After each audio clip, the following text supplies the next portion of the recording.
কথায় আছে money is the biggest motivation. যখন তোমার কাছে টাকা আসা শুরু হবে, যখন পকেটে অঢেল টাকা থাকবে, এই টাকাগুলাই তোমাকে আরও টাকা বানাতে সাহায্য করবে, আরও মানি জেনারেট করতে অনেক সাহায্য করবে। Business planning, strategy, opportunity automatically এগুলো মাথায় ঘুরতে থাকে। তোমার মাথায় এগুলো সারাক্ষণ চিন্তা করাবে যে এটা করতে পারি, এই বিজনেসটা করা যায়, এটা প্রফিটেবল, এই স্টার্টআপটা খুবই ভালো, এটাতে আগানো যায়, এখানে খুবই ভালো অপরচুনিটি আছে।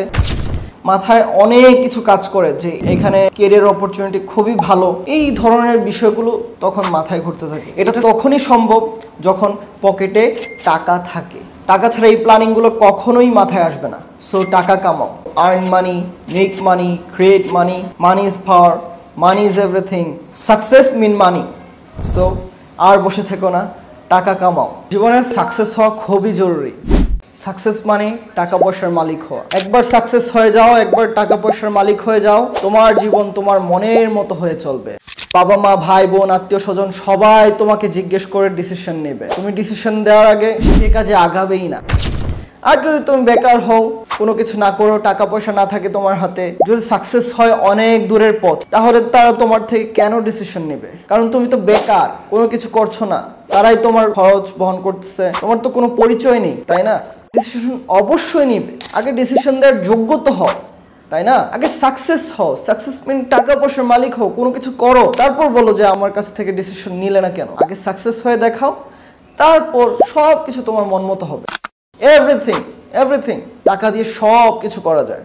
সো টাকা কামাও, সাকসেস হয়ে যাও। জাস্ট স্টার্ট ম্যান, আজকেই শুরু করো। নিজের জীবন যুদ্ধে একাই দাঁড়িয়ে যাও, জাস্ট স্টার্ট। যদি তোমার জীবন যুদ্ধে কাউকে সাথে না পাও, যদি ফ্যামিলির কেউ তোমাকে সাপোর্ট না করে, হোক সেটা টাকা দিয়ে অথবা অন্য কোনো কিছু দিয়ে, তবুও তুমি শুরু করো। তোমার ইচ্ছাই তোমাকে পথ দেখাবে, তোমার ইচ্ছা শক্তি তোমাকে তোমার গন্তব্যে পৌঁছে দিবে। তোমাকে তোমার পায়ে তো দাঁড়াতেই হবে, তোমাকে অনেক স্ট্রং হতে হবে। জীবনে খারাপ সময় আসবেই, খারাপ সময়ে কেউ তোমার পাশে থাকবে না, কেউ তোমাকে একটুও হেল্প করবে না। তোমার নিজের রাস্তা তুমি নিজেকেই তৈরি করে নিতে হবে। অবশ্যই কঠিন লাগবে, কিন্তু অসম্ভব নয়। সো আজকে এই কাজে লেগে পড়ো। তোমার আজকের অ্যাকশনে কাল তুমি কতটুকু সফল হবে সেটা নির্ধারণ করবে। So mind it, remind it, let's do it, we can do it, we can do everything. সফলতা আসবেই ইনশাআল্লাহ। তুমি শুধু জীবন যুদ্ধে হেরে দেখো, তখন জীবনে তুমি অনেক কিছু দেখতে পাবে এবং শিখতে পাবে। বিপদের সময়টাতেই চিনতে পারবে কে কেমন, কে তোমার বন্ধু, কে তোমার শত্রু, কে তোমার আপন, কে তোমার পর, কার ব্যবহার তোমার প্রতি কেমন, সব কিছু তোমার সামনে চলে আসবে। সকলের মুখোশ তখন উন্মোচন হয়ে যাবে। আর তুমি সফল হয়ে দেখো, এক কথায় অনেক টাকা পয়সার মালিক হয়ে দেখো, সমাজের মানুষ তোমাকে নিয়ে কি বলে, তোমাকে নিয়ে এমন আশ্চর্য আশ্চর্য কথা বলবে, এমন তেল আর পান দিতে থাকবে, তুমি তাদের কথা শুনে বলবে আরে এটা আমি কখন করলাম। মানে এমন কথা বলবে তোমার নিজেরই বিশ্বাস হবে না যে তুমি এটা করছো, জানোই না তুমি এটা করছো। আসলে পৃথিবীটাই এমন, তেল্লা মাথায় তেল দে, আর বিপদে পড়ে দেখো তোমাকে আরো কিভাবে বিপদে ফালানো যায় সেই ধান্দায় তারা মেতে থাকবে। সো তোমার সারাউন্ডিং, তোমার বন্ধু বান্ধব কেমন, কার সাথে মিশতেছো, এগুলো সিলেকশনে খুবই সতর্ক থাকতে হবে। জীবনে দুঃখ আছে, কষ্ট আছে, সেই জীবনে কিছু করতে পারে। যার মা কাজের বুয়া, অন্যের বাসায় কাজ করে খায়, যার বাবা রিক্সা চালক, রিক্সা চালিয়ে সংসার চালায়, ছেলে মেয়ের পড়াশোনা চালায়, সেই ছেলে বা মেয়েটাই এক সময় জীবনে গিয়ে অনেক বড় কিছু হতে পারে। সে দেখে তার মা অন্যের বাসায় কাজ করে, থালা বাসন মাজে, ঘর পরিষ্কার করে, কাপড় চোপড় ধোয়। সে দেখে তার বাবা সারাদিন রিক্সা চালিয়ে তার পড়াশোনা চালাইতেছে, ঘর সংসার চালাইতেছে।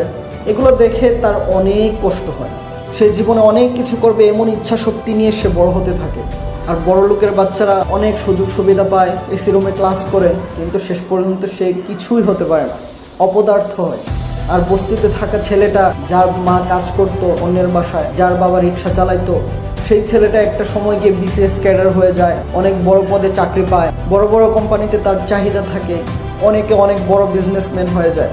এটাই জীবনে প্রবলেম ফেস করা মানুষদের ভবিষ্যৎ। যার জীবনে যত বেশি প্রবলেম, তার জীবনের রিওয়ার্ডও তত বড় হয়।